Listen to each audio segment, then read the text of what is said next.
Chapter 22. The charge of dark energon was unlike anything Starscream had ever experienced. It was energon squared, energon with an extra dimension, energon that made you feel as if you had never truly known what it was like to be energized before. Fueled by its occult power, the Decepticon mission to capture the subsurface terminus of the geosynchronous energon bridge was an overpowering success.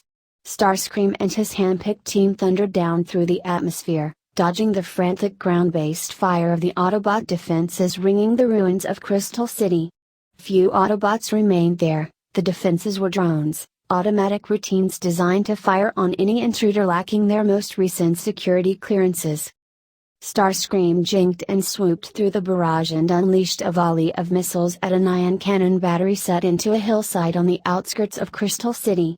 The hillside vanished in a fireball that quickly darkened into a column of smoke that gushed from the interior of the hill, where fires would bum through the remnants of the defensive batteries until there was nothing left to bum.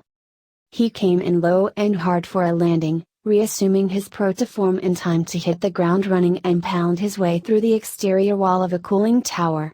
The interior of the tower was a shaft that headed straight down into the interior of the planet. How far, Starscream wasn't sure, but for enough to circulate coolant throughout the understrata of Crystal City. Before leaving Moon Base 1, where he had staged the operation after receiving his orders from Megatron up on Trypticon, Starscream had implanted the operational records of the invasion of Crystal City in his memory. He had a nearly complete map of the subsurface districts in his head now, and he thought he knew where the bridge would be. A line of explosions stippled the Riga line behind him to the north as the last Seekers made their approach runs, adding a final salvo of suppressing fire before assuming Proto shapes and joining Starscream at the tower wall. "In fast," he said. "No distractions. Everyone have the location?" "Yes, sir," they said in unison. "Then go." And they were through the hole in the tower wall, retaking their alt shapes and accelerating straight down through the cooling shaft, Starscream at the head of the flight, crunching position and velocity in his head until he snapped off an impossible turn through the shaft wall, taking protoform at the exact instant of impact and landing on his feet. Around him came the other commanders, bristling with weapons and the dark energon-inspired urge to use them. The lab they'd landed in was wrecked, seemingly by a battle during the initial raids on Crystal City. Preserved by isolation, the ruins of the lab looked much as they might have at that chaotic moment TerraCycles in the past. Starscream himself had been a part of the first Crystal City operations, but only in an overflight and bombardment capacity. This was his first time under the surface there. He didn't like it. He didn't like being anywhere under the surface, especially not with the dark energon pushing him on to do something: find an enemy, engage and destroy. "Coordinates accurate?" he asked his first officer Nacelle. At the answering nod, Starscream said, "Okay. Then spread out and let's find it." It didn't take long.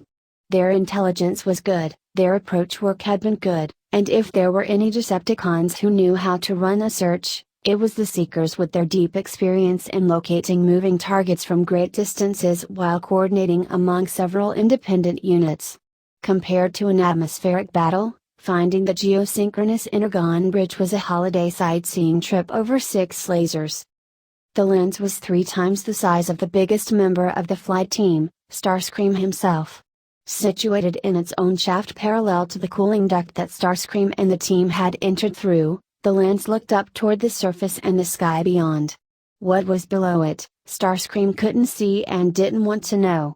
He was not in the business of investigating the mysteries of Cybertron. He was there to follow orders and to lay the groundwork for his own advancement. Sometimes those were conflicting goals. At that moment they worked well together. "What's the hole in the center of the lens?" he asked. There had been nothing about it in the records, or in any images Starscream had yet seen, and he had seen a lot of them. According to the records he had examined during mission planning, the geosynchronous energon bridge had been constructed specifically to accelerate and simplify orbital development in the near space around Cybertron. The bridge also was used to power up the space bridges, which required enormous infusions of energon at first, before tapping into subspace quantum energies for their ongoing operation.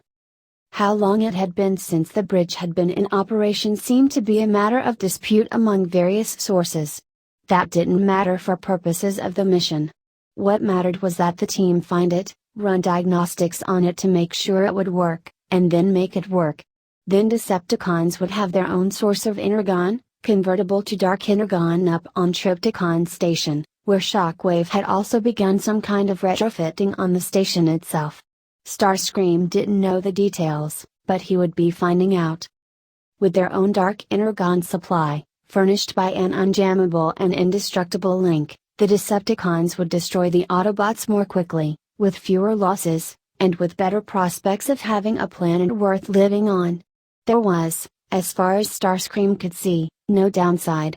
So power it up he would. Hotlink, Starscream commanded. You're on. Any ideas about that hole? The mechatronic engineer flipped open his toolkit. It might just look like a hole, he said. There is a lot of energy of all different kinds circulating through that lens. It's not just a lens. Once the energon starts to flow, who knows what's going to happen? Could be the hole is what makes the whole thing work, and if the lens was perfectly convex. He trailed off, doing some kind of complicated math in his head. Don't know, he said, then got to work. First he and information engineer Bitstream, who was one of Starscream's elite air commanders, created a secure and invisible diagnostic computer space. Then, within that space, he got to talking to the systems running the geosynchronous energon bridge. Everything seems fine, he reported shortly. Let me run one more rehearsal of the powering up sequence. Right. Looking up at Starscream, Hotlink said, should be ready to go. Then make it go, Starscream said. Megatron was still on Trypticon, agitated and pacing but not wanting to return to Fort Psych until he knew for certain that the geosynchronous energon bridge was functioning again. Part of his agitation resulted from placing such an important mission in the hands of Starscream, who could not have been more obvious about his ultimate goals if he had stenciled "I will be Prime" across his torso. The problem was, Starscream's ambition was matched, possibly even exceeded, by his ability. He was a superb flyer, officer, soldier, and advisor. Megatron had learned a long time ago that no one could be trusted. He had also learned that even untrustworthy aides were useful and could be counted on in certain situations. This was one of them, since whatever Starscream wanted for the future depended on the success of his alliance with Megatron in the present. So when Starscream checked in at exactly the time agreed on in the initial mission planning, Megatron was satisfied but not surprised. It is done, Starscream said. Megatron nodded at his image. He glanced over at the scientific team, led by the waiting Catleakin, who ran a series of checks while Megatron wordlessly kept Starscream waiting. The Seeker did not rise to the bait, but that was all right. The important thing was that he knew it was happening. It appears to be online, Catleakin reported. Well done, Starscream. You have succeeded. Now return to the surface. When the dark energon supply is replenished, you will be needed to overfly the initial assault on Iagon. Starscream looked stunned. Iagon? Your audio system is functional, Starscream, is it not? More functional than my support flights will be without their own chance to tank up on dark energon, Starscream shot back. Fear not, trusted Lieutenant, Megatron said. Follow along with what I do and there will be more dark energon than anyone could ever use. Everything was falling into place. Victory over the Autobots was at hand, and Starscream was confused. Perfect. Starscream broke off the connection. He looked around at the subsurface machinery that extended into vast spaces as far as he could see in any direction.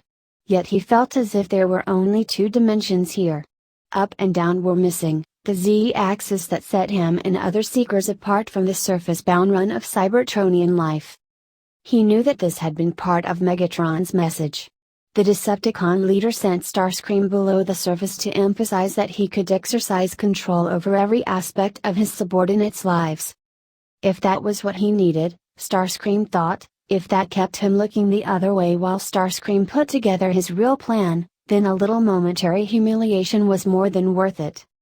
The geosynchronous energon bridge thrummed quietly through the hyperfrequency lens that directed a flood of energon toward Triptychon Station, where Shockwave's rebuilt crew helped transmute it into dark energon.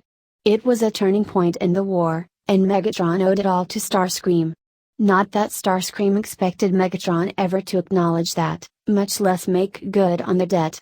But that was alright as well. There would come a time when Starscream wouldn't need Megatron for anything. He wouldn't need Optimus Prime, either. Soon, Starscream thought, he would need no one else on Cybertron. He would answer to no one. In the final fulfillment of the original ideal that had started this war, Starscream would have perfect self-determination. Nothing else, in the end, mattered. To that end, he had set in motion a plan. And now that the bridge was in place and no Decepticon had to fight for energy, the time had come to execute the next phase of the plan. Starscream had left trusted subordinates on Moon Base 1 when he had moved his remote command from there to Triptychon Station. Now was the time to activate them. He created a secure channel with the aid of Bitstream. Then he got in contact with Moon Base 1. "Operation Unlock, commence," he said. "Repeat, Operation Unlock, commence immediately." He shut down the channel without waiting for confirmation. It wasn't worth the risk to keep it open. "Bitstream, erase all records of that channel," he said. If he was lucky, Megatron would not be looking for it. The Gladiator's attention rarely turned to information control. He was more focused on physical means of getting his way. The Autobots, on the other hand, would certainly notice and record the brief existence of that channel, and the fact that messages had gone back and forth through it. What they would make of the information, Starscream did not know, but if the improbable happened and the Autobots emerged victorious from the war, he intended to maximize his opportunities to cast his actions in a favorable light. With this brief exchange catalogued somewhere in the Hall of Records, he would have one more way to do exactly that. First things first, however. He needed another charge of dark energon, and fast. Hello everyone, I am Nat1995 here with a small announcement for the video game fanfic plot. I know in every ending of videos there is a small announcement that I will take requests for any fanfic or video game. That will stop right now. I have too much videos that I need to complete. There's sequels that need to be put up. I am sorry. For any requests that people suggested will be put on the back burner until I completed my videos. I even made a list of videos that needed to be completed. I am so sorry about that. Until next time, I am Nat1995, signing off.